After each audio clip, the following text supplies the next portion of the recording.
Hello and welcome. So I wanted to show you what I'm going to do here with this Hungry Bin. I took it apart. I completely emptied it. I'm going to take and wash it out. So I removed the bottom. I actually removed the bottom 2 weeks ago in the hopes that the material would slightly dry out. I wasn't able to get it out from the bottom. It wouldn't come out. So I had to remove it from the top. And now I have all the contents of the bin in here along with the worms that I need to bait out. So this is a 14-gallon tote, and I just wanted you guys to see this is the consistency of the castings. You can see that they stick to my gloves. It's very wet and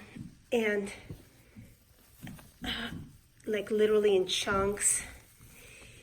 So I can't sift this material obviously, and that is what I like to do when I separate the worms from the castings. I do horizontal migration and then I sift the castings, but because these castings are so wet, I won't be able to do that, so I need to dry it out. But what I am going to do is I'm going to bait the worms out of here using bait cups, and I think I've shown you that before, what I do. But you can see this is the kind of material that I get from the Hungry Bin, and I don't like it at all.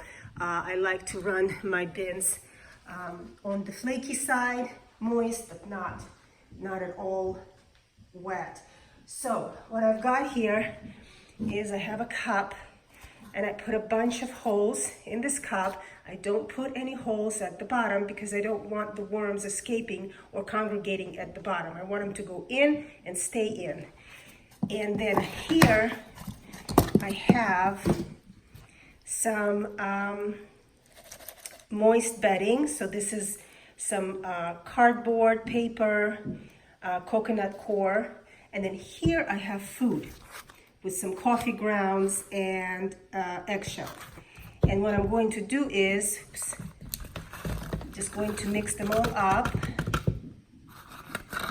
and put them in the cup, and put the cup into the center of the of that bin. Leave it alone for a week, and then I'm going to take out the cup, see what I have in there, and put the worms into a different system and rebait the cups. And I'll keep doing that on a weekly basis until I feel that there are no more worms or very few worms left.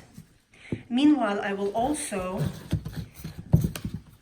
try to fluff up the material as best I can. It's going to be pretty hard to do so because it is rather wet. But I'll do my best. It might take a month for this material to get it to the consistency where I feel it can be sifted. So this cup has been baited, and then what I'm going to do here is just dig a nice hole in the center, and you want to make sure that the cup is buried in such a way that all the holes are covered by the castings, so the worms can freely move into the food. So that's what we're going to do, and then I'll just come here every once in a while and just run the casting through my hands and take it from the bottom again and just fluff it up just to get air into all parts of the castings.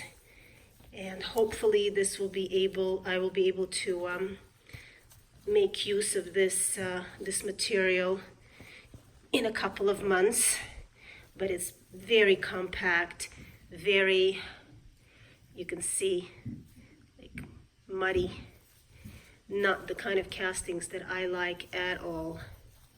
So yes, the Hungry Bin is going on a new adventure, and I am going to leave these guys alone.